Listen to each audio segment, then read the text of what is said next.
Now, let's go over here, back to new chat, and go to, this is the plus button. And I'm not sure why, but a lot of people are really intimidated by the things under this. They're advanced tools, and they really are not. So let's go through them. First, this is how you add photos or files. Now, you might want to add a file, for example, if you wanted it to review a document for you, or to spell check a document for you, or to do a myriad of other things that this program is capable of, not just basic things, but just, for example, those basic things. That is where you would upload your file from. The other option is photos. You saw earlier some of the things that I had done with my own photo to practice showing someone how to use ChatGPT to do one of the viral photo things. I uploaded from here.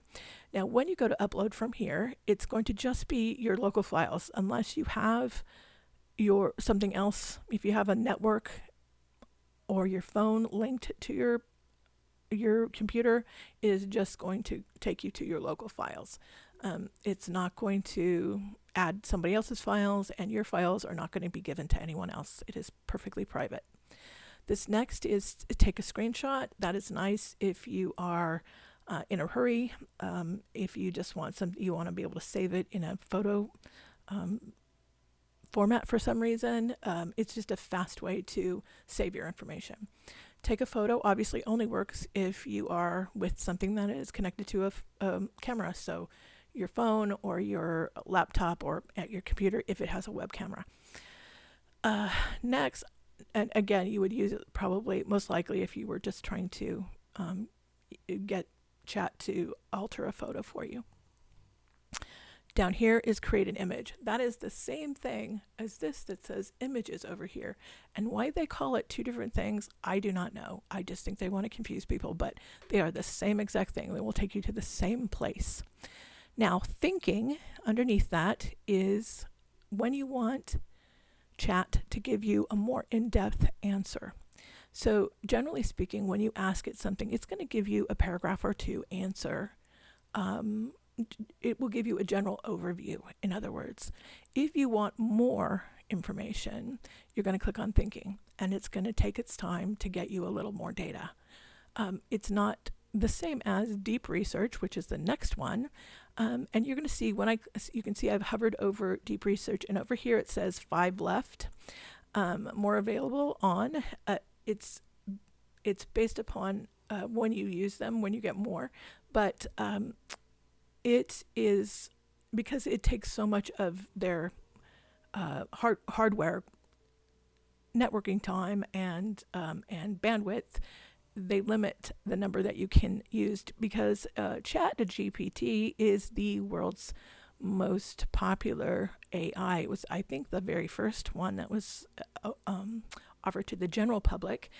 And since it is also free, that is the other reason that it's so popular, because they give you so many tools on the free version, far more than most AIs do. It is just really popular. So they limit how many of these deep research projects that you can do, just simply because they don't have enough bandwidth to make it work for the whole world. The next one is shopping research. You may have heard me talk on another video about how I purchased my car using shopping research. I used it from this, and I used Copilot as well. And I asked it, I started with a very broad question, telling it, here's my budget and here's the features, and give me a list of cars, either new or used, that offer these things and have a certain safety rating, etc. And then slowly I narrowed that down, basically asking it additional questions, and sometimes telling it, what should I know about these cars? Which one of these cars should be eliminated based upon things you know?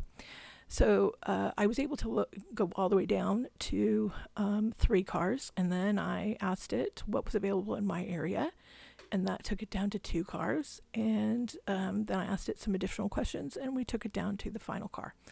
And I knew what lot I was going to buy it from, and I walked in the door not only knowing all that information and knowing all about the car, but I also knew how much I should expect to pay in my area. And as a result, I was able to negotiate a little, not just a little bit, quite a bit below that amount. And AI can give you scripts, even if you're nervous about that sort of thing, scripts about what you should plan to say. So it's a great little program, but don't think you can only use it for big things.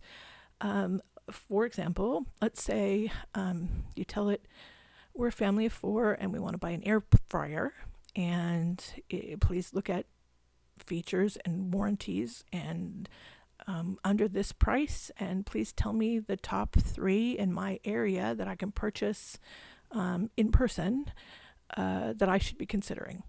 And then it will give you a report about those things, making it suggestions. So it can be used for just about anything in terms of purchase it, which saves you a little time if you don't want to just be bumbling around Amazon looking for reviews and reading crazy things people say. Okay, so that's that.